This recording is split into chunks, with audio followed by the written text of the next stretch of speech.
வாழ்க்கையில நாம செய்கிற அமல்களை, இன்னொரு பக்கம் நமது காரியங்களை அல்லாஹ்வின் மீது நம்பிக்கை கொண்டு செய்யற போது அதுக்கு தனி பலன்.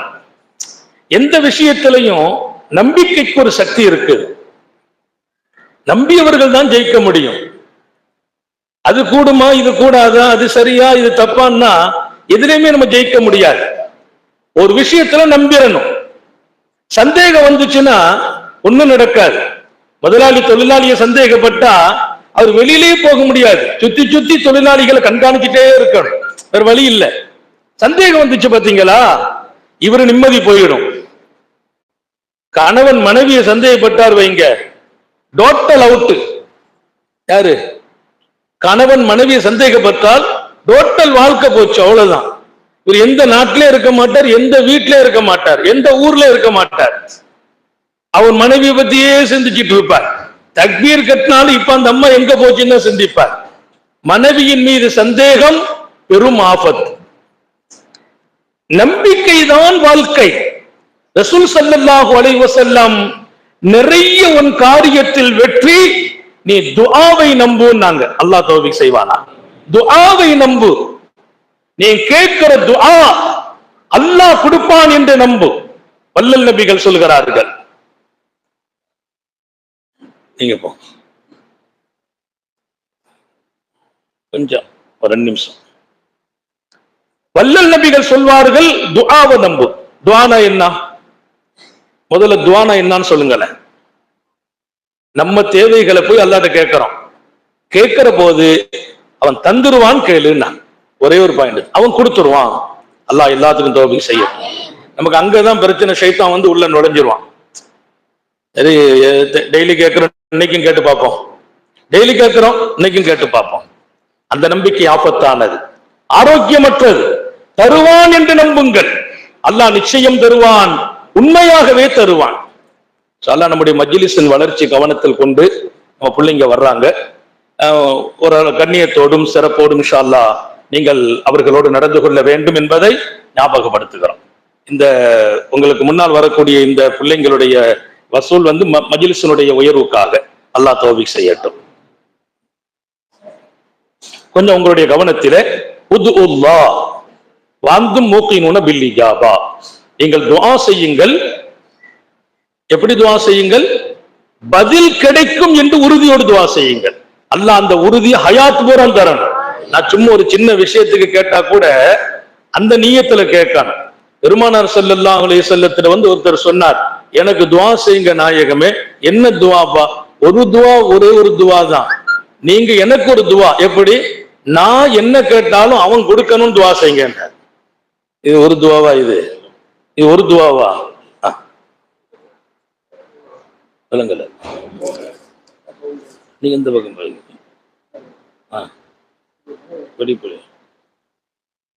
ஒரு துஆ. என்ன துஆ?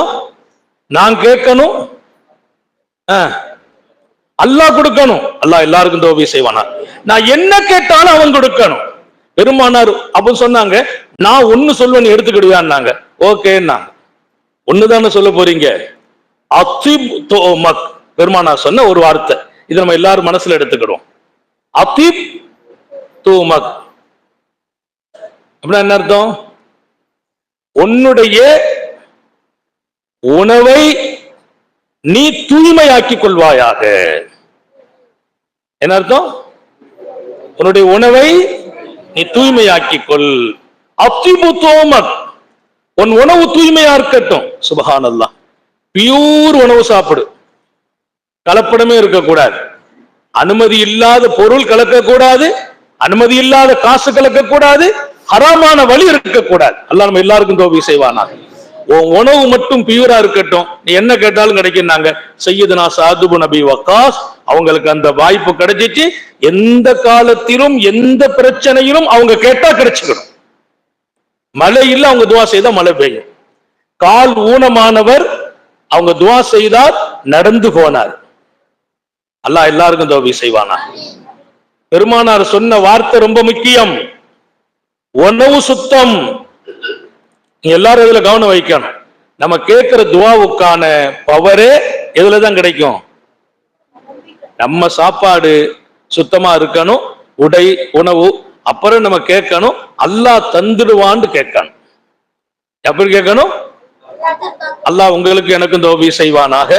காத்தமுன் நபியின் ஸல்லல்லாஹு அலைஹி வஸல்லம் இன்னொரு செய்தி சொன்னாங்க, துவா கேட்கிறோம் கிடைக்கலையே அப்படின்னு நீ கவலைப்படாத.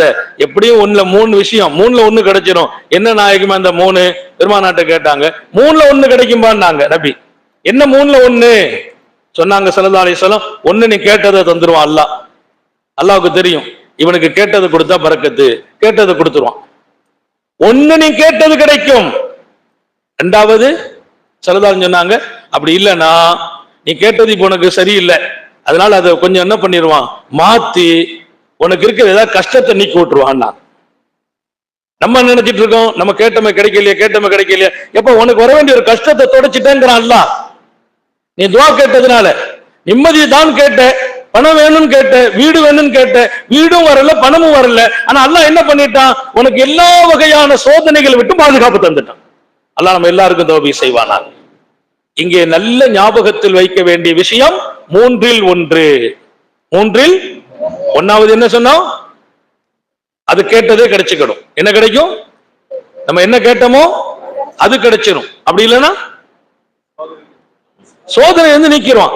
3வது எதுவுமே கொடுக்கறது இல்ல. நீ சொன்னது பூரா கேட்டு அப்படி வச்சிருப்பானா அல்லாஹ். மறுமைக்கு போன உடனே இந்த விஷயத்துக்கு துவா செய்து இல்ல, அதை நான் கொடுக்கல, அதுக்கு பதிலா அந்த சொர்க்கம் பானா. இதை கேட்டு இல்ல, அதை கொடுக்கல, அதுக்கு பதிலா இன்ஷா அல்லாஹ் உனக்கு இந்த ஊரின் பெண்களை தயார் பண்ணிருக்கேன். அப்போ அந்த அடியான்னு சொல்லுவானா, சில துவாக்கெல்லாம் கபூல் செய்தியே அதையும் பண்ணாம வச்சிருக்கலாமே பானா. இக்கரைக்கு அக்கறை பச்ச. அங்க பார்த்துட்டு சில பேர் சொல்லுவாங்க, யா அல்லாஹ் அப்ப எங்களுக்கெல்லாம் உனக்கு தான் நீ கேட்டது கூட துனியாவிலே தந்துட்டேன்பானா. ஏன் கொடுத்தேன்பானா? ஏன் கொடுத்த? அங்க கொடுத்தது பூரா அங்க பார்க்கவா முடியுது? ஏதோ நான் சாப்பாடு கேட்டேன், கொடுத்த, சாப்பிட்டேன், கதை முடிஞ்சு போச்சு. இப்ப இவருக்கு உயர்ந்த இடம் கிடைச்சிருக்க. சில பேருக்கு அப்படி, சில பேருக்கு இப்படிம்பா அல்லாஹ்.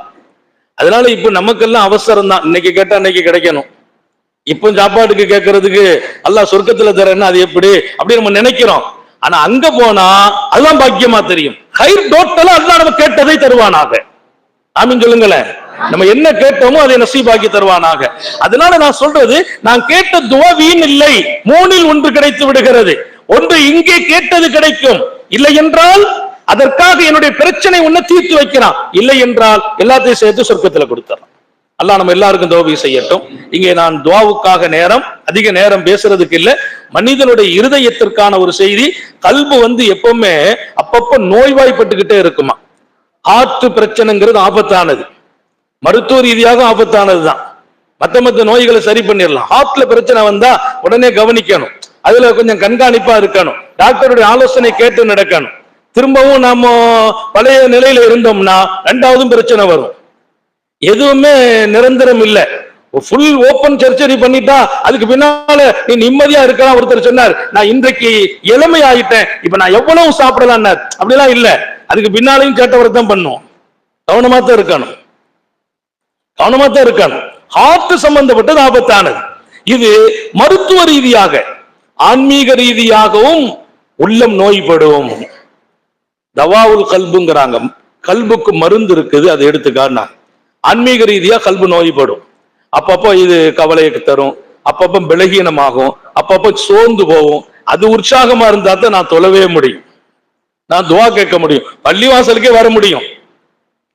இன்னைக்கு வருவேன்னு சொல்லியிருப்பாரு, நம்ம 2 பேரும் ஒன்னா போயிடுவோம் நாளைக்கு துவா அப்படின்ட்டு. இப்ப போன் அடிப்போம், கொஞ்சம் அசதியா இருக்கும்பார். அப்ப அது சோர்ந்துட்டுன்னு அர்த்தம். சோர்வது எது? உடம்பல்ல, கல்பு. கல்பு சோர்ந்தால் நாம சோர்வோம். மனசுதான் தெம்பா இருக்கணும். சில பேரை பாருங்க, ஒண்ணுமே இல்ல, பணம் இல்ல, காசு இல்ல, கவலை இல்ல, ரொம்ப உற்சாகமா இருப்பாங்க. ஏன்னா மனசுதான் காரணம். மனதிடம் ஒரு பெரிய கிஃப்ட் அல்லாஹ் நசீபாக்கட்டும். கல்பனுடைய நோய்கள் நிறைய இருக்கு. சோர்வு வரும், பலகீனம் வரும், பயம் வரும், நடுக்கம் வரும், திடுக்கம் வரும், கவலை வரும். அதெல்லாம் நம்மை அழுத்தும். என்ன இருந்தாலும் நம்மளை அழுத்திடும், சந்தோஷமா இருக்க விடாது.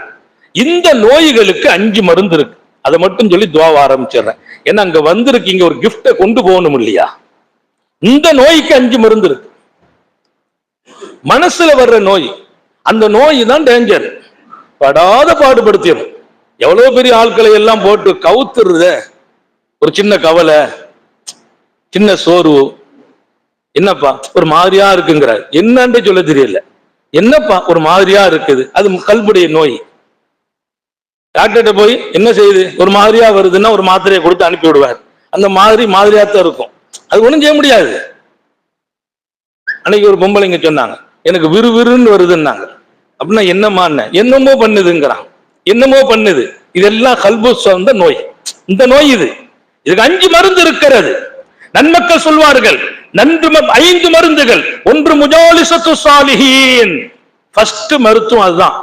நீ சாலிஹீன்களின் அருகாமையில் உட்காருவாயாக. அல்லாஹ் எல்லாருக்கும் தௌஃபீக் செய்வான். யாருக்கு அருகாமையில்? சாலிஹீன்களின் அருகாமையில் உட்கார்ந்து விடு. நல்லவர்கள் யார்? அல்லாஹ்வின் தொடர்புடையவர்கள் யார்? குர்ஆனுடையவர்கள் யார்? தீனுடையவர்கள் யார்? இல்மை சுமக்கிறவர்கள், ரப்பின் சிந்தனை உள்ளவர்கள். அவங்க அருகாமையில் போய் நீ உட்காரு. இன்ஷா அல்லாஹ் உன்னுடைய கல்பில் இருக்கும் நோய் குணமாயிடும். உற்சாகம், தைரியம், கவலை போகும், பிரச்சனை தீரும். மனசு எப்பவுமே ஒரு வகையான நிம்மதியையும் சந்தோஷத்தையும் பெறும். மஜாலிசத்து சாலி லேசா நினைச்சிடாதீர்கள். சாலிஹீன்களின் அருகாமையில் இருப்பதை அல்லாஹ்வே நேசிக்கிறான். அல்லாஹ் குர்ஆனில் சொன்னான், உண்மையான நல்ல மனிதர்களோடு நீங்களும் சேருங்கள் என்கிறான் குர்ஆனிலே. திருக்குர்ஆன் சொல்கிறது, உண்மையான நல்ல மனிதர்களோடு நீங்கள் சேருங்கள். ஏன்னா அதுல ஒரு டச், அந்த டச்சில் ஒரு பெரிய கிருபை இருக்குது. நம்ம எங்கே சார்வோமோ சார்புடைய வாழ்க்கை நமக்கு கிடைச்சது முதல் விஷயம். 2வது பெருமக்கள் எழுதுவார்கள், கிராஅத்துல் குர்ஆன், குர்ஆனை ஓதிக்கொள்ளும் பழக்கம் கொண்டு விடுங்கள். கல்பு நிம்மதியாயிடும். கல்புல உள்ள பிரச்சனை, சோர்வு, நோய் இதையெல்லாம் அகற்றுவதற்கு குர்ஆன் உடையவங்களை ஆகணும். குர்ஆன் அதிகமா ஓதணும். வாய்ப்பு கிடைக்கும் போதெல்லாம் ஓதணும். ரமதான்ல நமக்கு ஆச்சரியமா இருக்குது, ராத்திரி பூரா வெளிப்பள்ளியில லைட் எரிஞ்சுக்கிட்டே இருக்கு, விடிய விடிய பிள்ளைங்க உட்காந்து ஓதிட்டே இருக்கிறாங்க. எல்லாம் பெரிய வயசான ஆள்லாம் இல்ல. ஒரு காலத்துல வயசானவங்க 80 வயசு 90 வயசு, அவங்களுக்கு ஒரு கவலை இருக்கும், அடுத்த வருஷம் இருக்கோமோ இல்லையோ அப்படின்ட்டு. நிறைய அப்படிலாம் இல்ல. இப்போ எல்லாம் சின்ன பையங்க 10 நாள் ஆபீஸ் லீவ் போட்டு வந்திருக்காங்க, 10 நாள் அவங்க உத்தியோகத்தை லீவ் போட்டு உட்கார்ந்து இருக்கிறாங்க. அவங்க பெரிய பெரிய கம்பெனில இருக்கிறாங்க, பெரிய பெரிய அரசாங்க உத்தியோகத்துல லீவ போட்டுட்டு உட்கார்ந்து ராத்திரி பூரா உட்கார்ந்து குர்ஆன் ஓதிட்டு இருக்கிறான். நைட்ல நான் போனா ரொம்ப சந்தோஷப்படுவேன். 2 மணிக்கு எஞ்சி பாத்ரூம் போனோம்னா வரிசையா பிள்ளைங்க உட்கார்ந்து குர்ஆன் ஓதிட்டு, பாத்தீங்கன்னா ஏதோ ஒரு கல்யாண வீடு மாதிரி ஒரு டீ வாங்கி வச்சுக்கிறாங்க, சுட சுட. இன்பம், ஈடுபாடு, சந்தோஷப்படுறேன். இது வாழ்க்கை பூரா இருக்கணும், குர்ஆனுடைய வாழ்க்கை.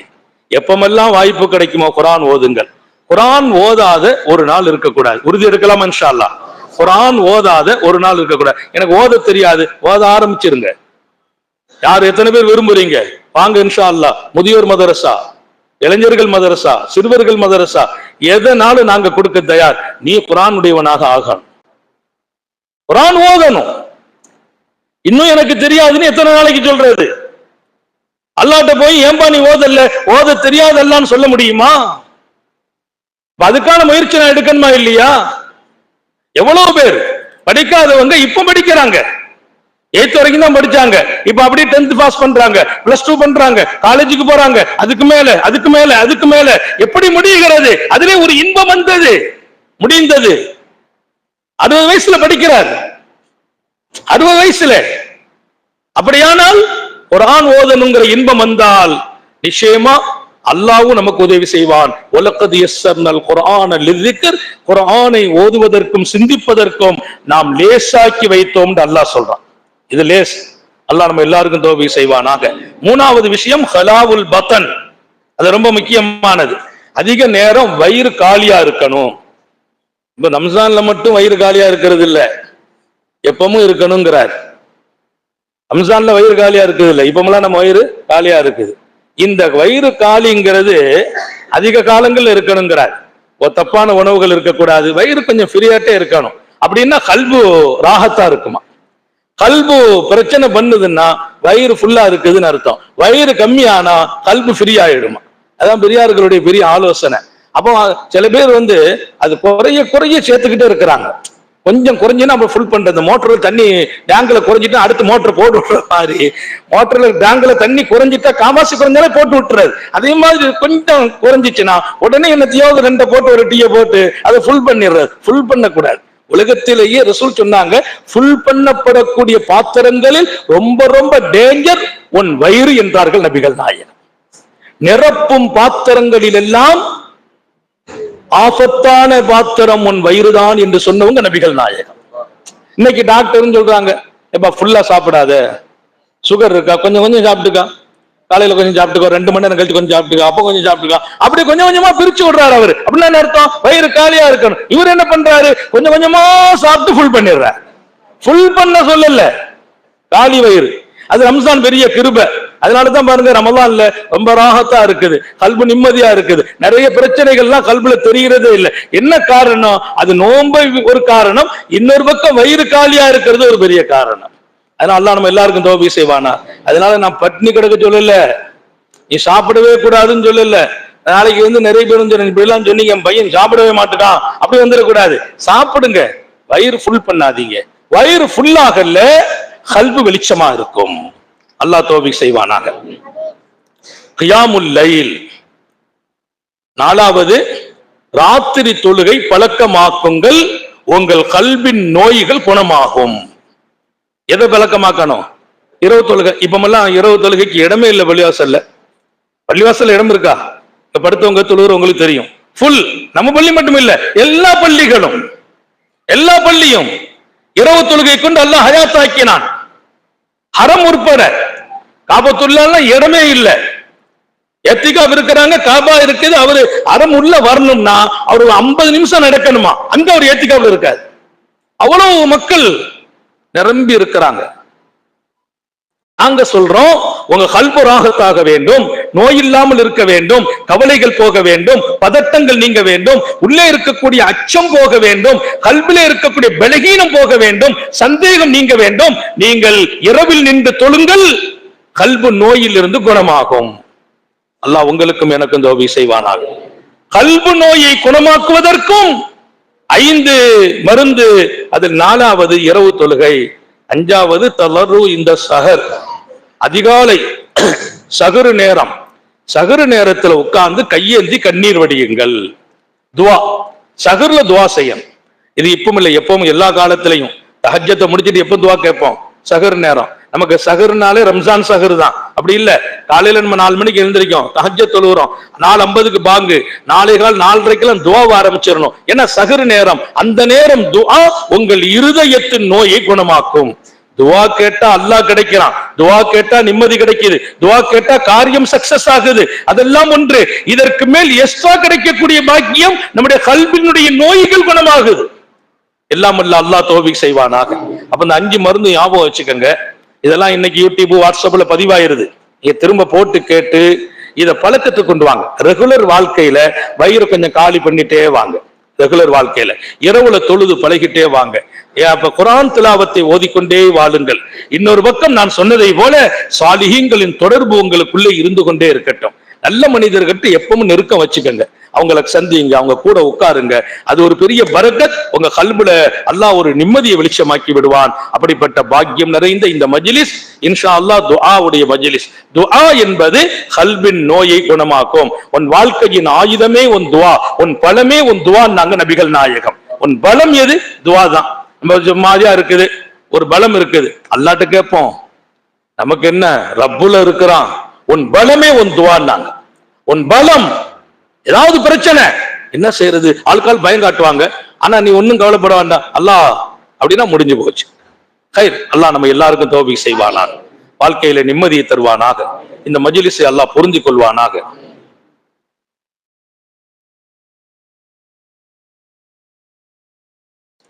அல்லாஹ் நம்முடைய காரியங்களை வெற்றியாக்கி தருவானாக, எல்லா நிம்மதியை நசீபாக்குவானாக.